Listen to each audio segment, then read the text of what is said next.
Une voyageuse craque à l'aéroport international d'Alger. À l'aéroport international d'Alger, une scène poignante a récemment capté l'attention de milliers de personnes sur les réseaux sociaux. Une jeune voyageuse, prête à quitter l'Algérie pour le Canada, a craqué en pleurs, submergée par l'émotion de l'instant. La vidéo, filmée par un témoin de cette scène bouleversante, a rapidement fait le tour d'Internet, provoquant des vagues de sympathie parmi les internautes.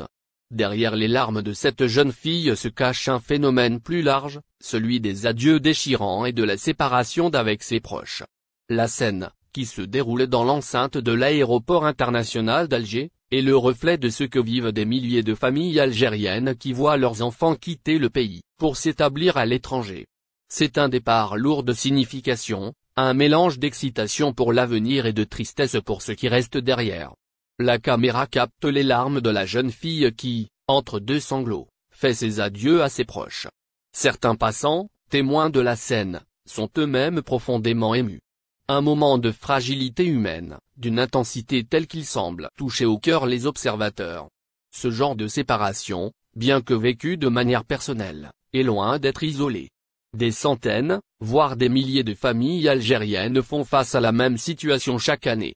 Les départs vers l'étranger, qu'ils soient motivés par les études, le travail ou les opportunités d'une vie meilleure, entraînent une douleur silencieuse et une profonde solitude, dans les foyers laissés derrière.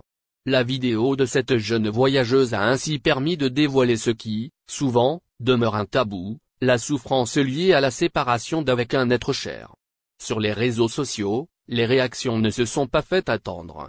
Les internautes ont exprimé leur solidarité et partagé des témoignages personnels qui résonnent profondément avec la scène filmée à l'aéroport. Ça fait 5 ans que ma fille est partie à Montréal, malgré que je lui parle presque tous les jours. Elle me manque terriblement, a écrit une internaute émue. Elle est venue une seule fois en 5 ans, c'est très dur la séparation. Heureusement que mes garçons sont près de moi. Ces mots, empreints de tristesse, sont le reflet de la réalité que vivent beaucoup de familles algériennes. Les kilomètres qui séparent les parents de leurs enfants génèrent un vide difficile à combler. Une autre internaute a partagé son histoire en évoquant les rêves qu'elle avait nourris lorsqu'elle était partie à 21 ans.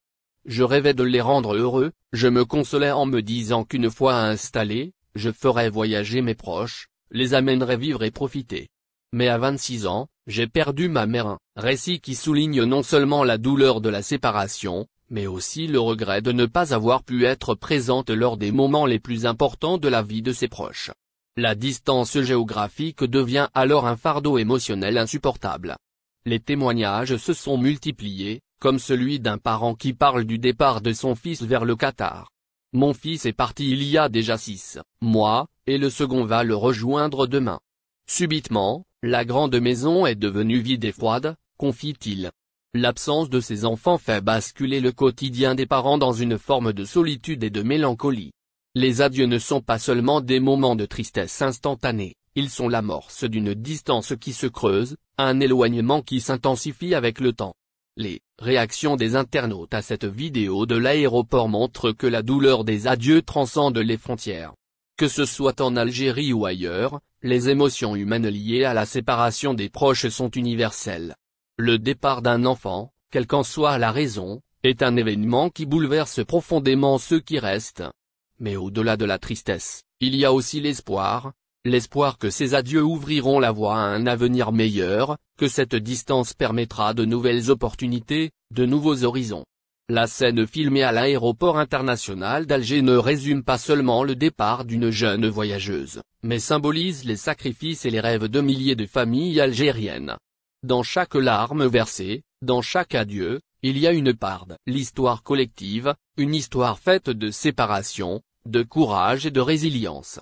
La jeune voyageuse, comme tant d'autres, n'est pas seule dans son émotion, elle fait partie d'un récit humain universel, celui des adieux et de l'espoir de se Union algérienne porte plainte contre le fils de Sarkozy, il a déclaré vouloir brûler l'ambassade d'Algérie en France. Le fils de l'ancien président français Nicolas Sarkozy, Louis Sarkozy, se joint aux lobbies algérophobes qui, forcément, ne ratent aucune occasion pour s'attaquer à l'Algérie. Après avoir appelé à tuer tous les habitants de Gaza, lors d'une interview sur LCI, le 26 septembre dernier, Louis Sarkozy est revenu sur le devant de la scène, en commentant la crise diplomatique qui secoue les relations algéro-françaises. Dans une déclaration, jeudi, au journal Le Monde, il a affirmé « Si j'étais aux manettes et que l'Algérie arrêtait sans salle, je brûlerais l'ambassade, je stopperais tous les visas.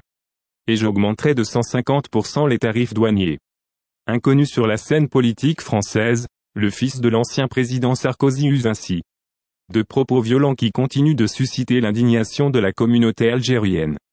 Établi en France, tout en appelant à une réponse juridique à la mesure de la bêtise du rejeton de celui qui a détruit la Libye en menant une agression illégale contre un pays souverain.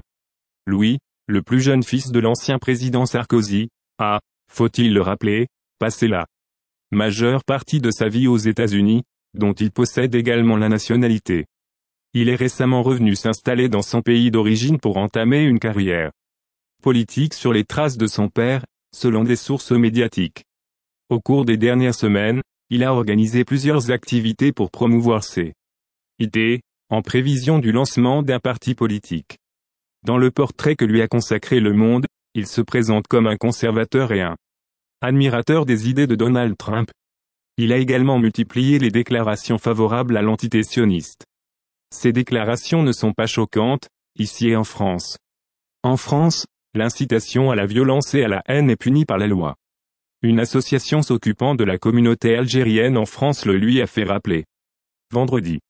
Elle a, en effet, annoncé avoir déposé une plainte contre lui pour ses déclarations graves contre l'Algérie.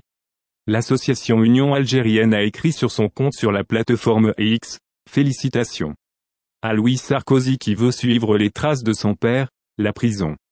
Incitation au crime et délit, jusqu'à 5 ans de prison et une amende de 45 000 €. L'association a indiqué que son avocat, Nabil Boudi, a déposé une plainte à l'encontre de Louis Sarkozy, en raison de ses déclarations appelant à incendier l'ambassade algérienne à Paris. Une information confirmée par l'avocat lui-même sur son compte X, ajoutant « Nous espérons que M. Retailleau, ministre de l'Intérieur, réagira avec la même diligence que dans l'affaire des influenceurs algériens. » Il justifie les pertes civiles. Les propos de Louis Sarkozy concernant la population de Gaza, en octobre 2024, avaient, faut-il le rappeler, suscité une vague d'indignation. Notait alors l'agence de presse turque Anadolu. Qu'ils crèvent tous. Israël fait le travail de l'humanité ici, avait-il affirmé, déclenchant une avalanche de critiques. Sans détour, Louis Sarkozy avait justifié les pertes civiles dans les opérations militaires israéliennes contre le Hamas et le Hezbollah, en déclarant que c'était nécessaire pour empêcher les terroristes de se cacher derrière des civils. François Burga, ancien directeur de recherche au CNRS, a d'ailleurs réagi aux propos de Louis Sarkozy dans une déclaration à Anadolu.